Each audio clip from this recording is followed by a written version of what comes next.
Hey Waffle Gang, I do hope you are well. My name is Mark and today we're checking out some more Reddit stories, and if you do love a Reddit story, why not consider hitting a like, subscribe, maybe that notification bell too.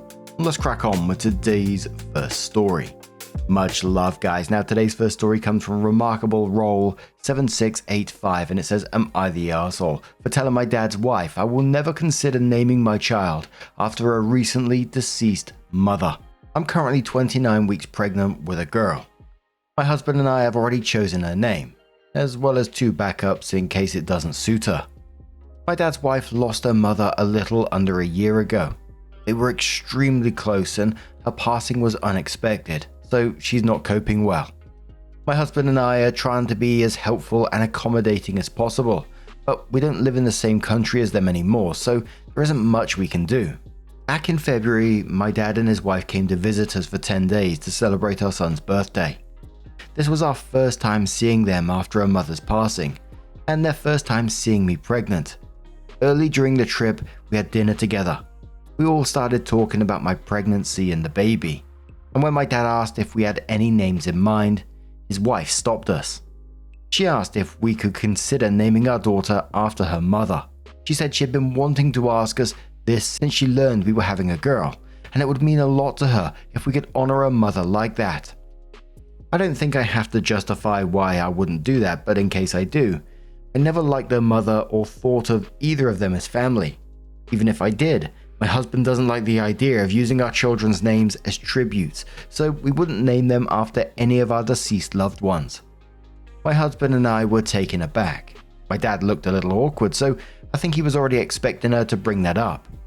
I said I was sorry, but we had already chosen the name and weren't interested in changing it. The mood died a bit, but we did manage to change the subject and enjoy the rest of the evening.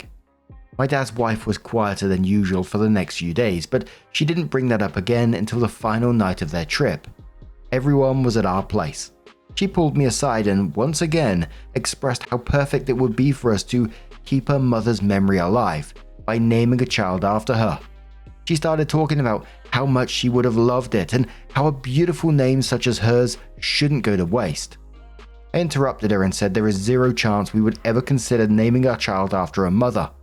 I told her it would never be up for discussion, and for her own sake she needs to accept that and stop bringing it up. I was admittedly harsher than I intended, but I'm not sure she would have gotten the message otherwise. She barely spoke to me and my husband until she and my dad flew home the next day. My dad and I have been talking about this. He agrees with our refusal. He didn't really like his mother-in-law either, though he never admitted it, but thinks I shouldn't have turned his wife down like that. He told me she's still dealing with her mother's passing, and I should have been more sympathetic. He's insistent she wouldn't mind our daughter's name if we at least told her we'd consider honoring her mother. I don't think humoring her would have been the best call, but I'm worried I was too harsh. Am I the arsehole?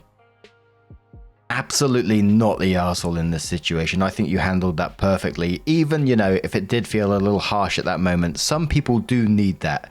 And the fact that she didn't just ask you once, she asked you twice after you already declined the first time politely.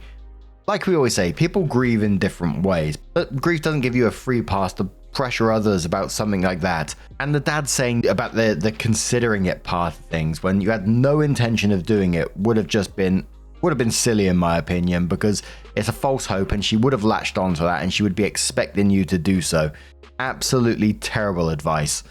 She's upset now. Can you imagine how worse it would have been if you let her think there was a chance and then crush those expectations later on?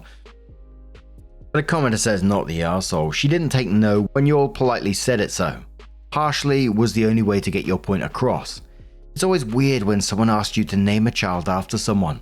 It wouldn't even mean the same if you didn't do it because you wanted to. Opie says, when my son was born, my dad joked that his name was available, but didn't say anything besides that and didn't complain about the name we actually chose. He told me later it was a joke and he always thought that was a bad idea. Another commenter says you owe her nothing, especially since you just call her dad's wife, so she doesn't even sound like a close stepmom. It's sad that her mother died, but what does that have to do with you or your unborn child? Don't let her emotionally manipulate you into changing your mind. Opie says my dad started seeing her when I was already in college and he wasn't interested in remarrying at the time, so I never really registered her as family. I did live with them for a little while, but we had wildly different personalities, so we were never really close. Someone said, does Opie's dad's wife have any children? Opie says she does not and will not. Tubes tied from what I gather. I think she never wanted kids, but her mother always wanted grandkids. Someone says, was Opie close to her dad's wife and her family? Opie says she doesn't know I didn't like her mother. I was careful to hide that and never treated her differently, but I'd assume she at least knew we weren't close. Opie on the husband's thoughts on the names. Opie says my husband's father passed away as well, and his relationship with using names as tributes is different. I'd briefly considered my late friend's name as one of our son's backups, but gave up when I realized that none of us would really feel comfortable with it. I don't think naming your children after people you've lost is inherently bad, but I do think that decisions need to be made carefully. Someone asks how old Opie's dad's wife is, and Opie says she's 44. I'm 29 for the record. Someone said, is Opie's dad the first marriage for his current wife, and if she was living with her mother at the time? Opie says yes, and kind of. They were living together, but because her mother had to move in with her. Someone says, does the wife have siblings? Opie says she's an only child, aside from a paternal half-brother she doesn't get along with. I don't know much about her family, but it doesn't seem any of her relatives are having kids right now. Then Opie came in for an update 3.5 months later and said, hey guys, I came here for advice a few months ago. I gave birth to a healthy baby girl back in May. She's now a month old and thriving. We're all in love with her. My husband and I decided to go with our first choice for her name. Truth be told, the backups didn't stand a chance, and it suits her perfectly. My dad stopped bringing up the subject of how I talked to his wife a few weeks after my first post. The last thing he said about this essentially boiled down to, be nice to my wife, but for the love of God, don't name my granddaughter after my mother-in-law. He wanted to visit us this month to meet the baby, but I told him to wait a little longer. The house is a mess and we're still getting used to having 2 kids. His wife has been very detached from anything that concerns my daughter. She spent the weeks leading up to my baby's birth radio silent. She usually lives on her phone and texts frequently, so I figured she was still upset.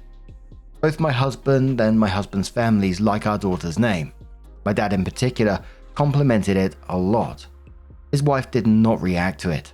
My aunt visited them recently, and she later told me that while my dad would show her pictures and videos of my daughter, his wife avoided the topic entirely and was cold whenever someone tried to get her to engage. To be clear, none of that ever bothered me, but this behavior was very out of character for her.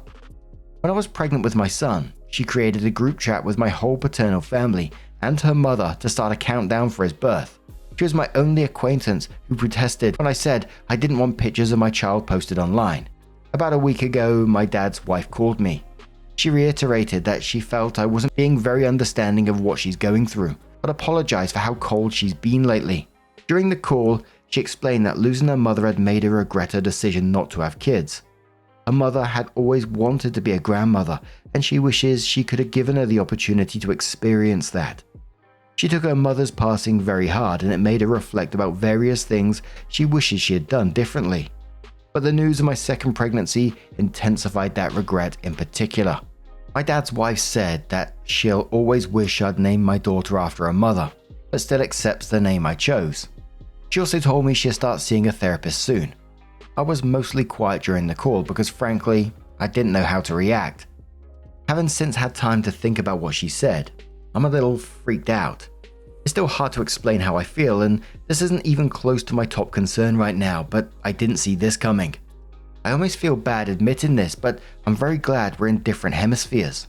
I can't imagine what she's going through, and I wish her nothing but the best, but I don't think being close to my family right now would be good for either of us. Thinking back to how I handled things when she first asked us to use her mother's name, I'm pretty sure I made the right call. I sincerely wish I'd been more polite, but humoring her would have probably led to a much bigger headache. I'm not sure when we'll see her again, but it won't be until next year. My dad will come visit us in October, but she won't come with him. When she does meet my daughter, I hope she's doing better. Right now, I'll focus on my children. Postpartum sucks, and my husband and I are still getting adjusted to being a family of 4, but we love, both our kids so much. I don't know how I got so lucky. I most definitely won't post again. I'm very tired and very busy and don't expect that to change anytime soon. Thank you. Edit to those asking. I'm freaked out because I wasn't expecting her reasoning to be that she regretted not giving her mother grandchildren. As I stated in this post, I sympathize with her grief and I'm glad she decided to get help. Someone asked OP about thoughts on naming children after loved ones, and OP says we probably wouldn't have considered that either. My husband doesn't like the idea of naming our kids after people we've lost. A commenter says to OP, I think your stepmom was or is going through grief of losing her mum.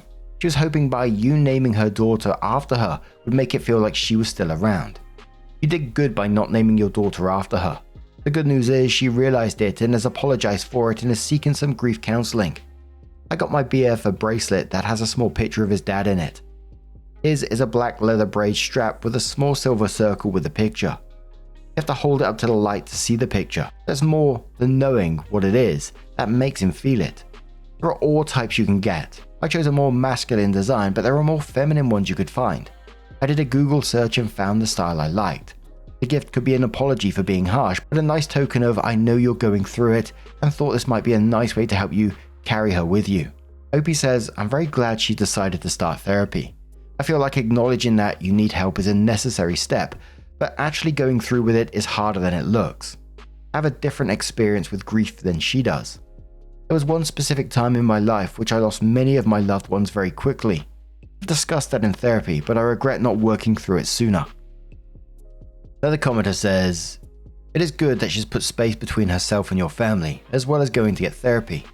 I'd be concerned she would see your daughter as a reincarnation of her mother or a way to honor her mother by making a bond with your daughter, leading to being OTT and or leaving out your son. Not using the name was definitely the right call. OP responded saying, using the name was never an option. I really did not like her mother and neither did my husband. Plus, we didn't really like the name either. My concern on my original post was whether I'd been too harsh. OP on having more children and if naming another girl after the wife's mother is an option, and OP says, my husband and I are not planning a third one right now, but we're open to the possibility. Even if we do have another baby, we're not using her mother's name. And after that, all the signs were there that you could see how unhealthy it was, her attachment to this whole naming thing was, that she went radio silent during your pregnancy and is avoiding anything related to your daughter. It just shows how unhealthy everything was for me. And like the comments were saying, and for OP, it's good that there is this distance between herself and your family right now. For her own healing, for your family's well-being as well. And her calling to apologize was a good thing, although she was like a little bit saying, I don't think you understand what I'm going through. But, getting therapy, trying to work through that can only be a good thing in the end, I think. Hopefully realizing that her behavior wasn't okay. And I can totally understand why OP said themselves that they were freaked out in the situation. I think anyone reading that would be, because it's like one of the comments says it felt like she was almost trying to reincarnate mum by using the baby name for the daughter, etc. And it just felt super unhealthy and, would freak anyone out. And again, no excuses for bad behavior or whatever, but totally understand how grief can do wild things. As I said, if you've been here for a while, a couple of years back, I lost a whole bunch of people in a very short amount of time. My mum, my dad to mesothelioma, which was a year-long process of awfulness. Another relative to pancreatic cancer. Another relative had 2 types of cancers at once to work through. And there was other relatives at the same time who passed away. And it was just, it made me feel numb. It's the only way that I can explain it. And the only thing I can think of is like my brain just trying to protect me from what was going on around me. Just like, it was just too much. And I was in and out of work at the time, for my dad's appointments, funerals, all sorts of stuff. And my company that I worked for at the time was absolutely amazing. They would just literally take all the time you want, but I still felt guilty at the same time, And I remember talking to my boss because I needed to get some more time off.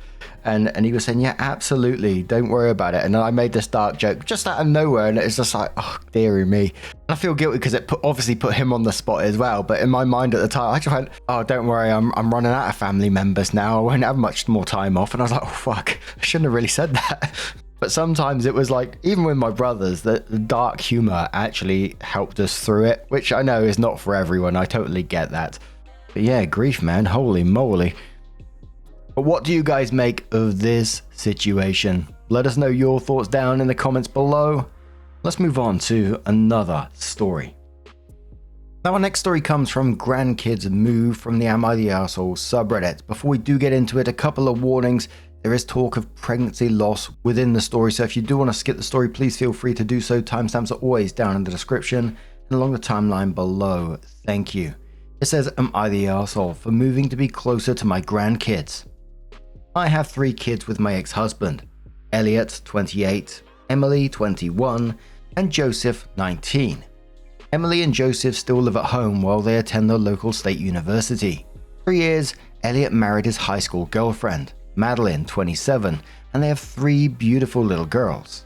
Sophie, 12, is Madeline's half-sister that Madeline and Elliot adopted 3 years ago. They also have an 18-month-old twin girls, Charlotte and Penelope, and they're pregnant with their first son. Last year, Madeline and Elliot moved from their apartment down the street from me to a house about 3 hours away for Elliot's job. I try to visit them at least 2 weekends a month, and I just love where they live. It's this adorable little quiet beach town. I've been thinking about retiring there since Elliot and Madeline moved down there, but I made the decision after I found out Madeline and Elliot are having another baby. I put in an offer on a little college on the beach, a 10-minute walk to Elliot and Madeline's house. My offer was accepted, so I decided to sit Emily and Joseph down to tell them my plan. I told them that I would be selling the house this summer and moving closer to Elliot and Madeline for an early retirement. I didn't want them to struggle to find a place to live, so I told them I will rent an apartment for them to share for 3 years or until Joseph graduates, whichever comes first. Neither will pay rent or any other expenses besides part of their groceries as long as they're still in school. I thought Joseph and Emily would be okay with this, but they were furious. Joseph is saying that I'm choosing Elliot and my grandkids over them, and Emily is claiming that I'm misusing their child support. Their dad agreed to pay until they graduate from college, because I won't get a good apartment. I'm getting them a simple 2-bed, 1-bath apartment in good condition close to their school instead of a luxury 2-bed, 2-bath with access to pools, a gym, and other nice amenities. I told her she's welcome to pay her tuition and living expenses on the $850 a month I get from her dad, and now she and Joseph won't speak to me. Elliot is suggesting that I could have given them more notice and talked to them about this before I bought the house, but I thought 3 months was plenty of time. Am I the arsehole for moving to be closer to Elliot, Madeline, and my grandchildren? The commenter says to OP, yeah, this was really poorly handled. Your children are all adults and you unilaterally decided on this move that is going to hugely affect all of their lives and then sprung it on them as a fait accompli.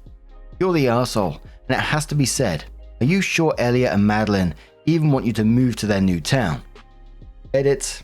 OP responded that Elliot and Madeline are active participants in the moving plan, which I guess talking to one of 3 children before making this decision is better than 0, but it doesn't change the verdict for me. Also, I think it's kind of messed up that Elliot didn't give his siblings a heads up. Is anyone else getting Elliot is the golden child and likes it that way vibes? Edit 2. A lot of people who disagree with me are saying that OP is not the arsehole because A, they're adults and it's her house so she can do whatever she wants, and or B, she's still providing an apartment for the 2 younger children. And yes, legally she can do whatever she wants with the house, and yes, it would be worse if she moved away, cut off all their support and told them they're on their own, which yes, she can legally do because they're adults. But she remains the arsehole for the way she handled this. She demonstrated to Joseph and Emily that not only does she not care about their opinions on plans that significantly affect them, she doesn't even think it's necessary to find out whether they have any. OP replied saying, yes, I'm sure. They were taking me to tour houses in their town when I visited. Commenter replied saying, so you felt it was appropriate to talk to one of your kids but not the others? Explain this. OP says they were helping me find and tour properties. With my younger 2, I didn't see a need to tell them until I was sure it was happening. Commenter says, did Madeline and Elliot even want you there? It sounds like you're already there too much. Now you basically want to live with them. OP says yes, they were very excited about me potentially moving there. Elliot started dropping hints about me moving there within a month of him moving. Commenter says, gee, I wonder why your children who live with you are shocked that you sold the house and are moving 3 hours away without having mentioned it to them at any point until it was a fait accompli. You are choosing your eldest and grandkids above them. Maybe not for the first time, I imagine. You sure like burning bridges, but as long as your needs are met, huh? You're the arsehole. Opie says I'm selling the house, but I'm renting them an apartment. It's not like I'm throwing them out onto the street. Commenter says not the arsehole, but one question. How much time do your 2 younger college kids spend with you? Are they active in your life? I suspect they're like every other college kid, absorbed into their own lives while you are lonely wishing you were closer to your grandkids. This is your time. You raised your kids. Do I think you should have discussed it with them first? Yes. I wouldn't have purchased anything without multiple discussions, but the truth of it is, they're adults now, and that you're providing them with a very cushy option. Opie says they're not very active in my life. They have school, friends, part-time jobs, parties, boyfriend, etc. Opie then responds to another comment regarding Emily and Joseph choosing to attend a local university and says they chose to attend a local school because they wouldn't pay for room and board. I do not plan to move again if Elliot moves. I really like the area that he lives in and it seems to be a great place to retire in. On OP's ex-husband and the father of her children think about her moving. Opie says he lives out of state and we actually have a pretty good relationship. He doesn't see anything wrong with what I'm doing. I've talked to their dad about me moving and he couldn't care less. Then it was about 2 weeks after this that OP came in with an update and says thank you to everybody that commented on my original post. A lot has happened since then. I've been staying with Elliot for a little over a week after his wife experienced a medical emergency that ended with her losing the baby. The day after I left, I got an email from Emily saying she was moving in with her dad and cutting contact with me. Her dad and I have a pretty good relationship, so I've been checking in through him, and apparently she's already threatening to move out because of his expectations towards chores and financial contribution. Joseph actually apologized to me a couple of days ago. I haven't been able to sit down with him in person, but we've had plenty of phone calls where we talked about his future. Instead of sharing an apartment with his sister, he will get a studio apartment and contribute $200 a month towards the rent and $200 a month towards groceries. I pay for everything related to his car except for gas, and he's on my health insurance, so he only pays $100 a month for gas, leaving his total living expenses at $500 a month. His income fluctuates, but it's typically $1,500 to $3,500 a month, so even during the slow seasons, he should be able to afford his expenses. I agreed to split the rent with him, currently $1,000 a month, for up to 2 years after he graduates. I do wish things are better for Emily, but I'm happy with Joseph for how he worked everything out. Commenter says, so your daughter moved out of state in the middle of the semester? Opie says yes, she chose to drop her classes this semester to spite me and expected her father to take care of her financially. Opie responded about her youngest child and how he's accepting her decisions. Opie says the 19-year-old is actually doing great. He needed a few days to come around, but he and I have had some great discussions about what he wants, what I can help with, and what he can do and afford these past few days. Commenter says, depending on where you live, 3 months may not be a long time to find a suitable flat. Another commenter replies saying, OP found a listing for an apartment that was theoretically in her budget. She did not apply for it, and thus she, and so we, has no information on whether the apartment has a wait list, has already been taken, but the listing is still up, or even whether it actually exists. OP says, we have an apartment. He'll be moving in June. A friend of a friend owns the building, so it went pretty quickly. And the last commenter says, I'm happy it all worked out. It seems Emily is the biggest issue, but that's not your problem anymore. It's a shame she lost the baby. I'm surprised you got an arsehole verdict, but then again, Reddit really believes that parents need to break their backs forever. Literally, we're given an apartment and plenty of notice. Edit. Even if OP butchered how they dropped the news. At most, it should have been an everyone sucks here, not the overwhelming you're the arsehole. They were treating this as she was abandoning middle schoolers, not grown-ass adults who she literally will pay for their housing. The adult kids were definitely being dicks in that post.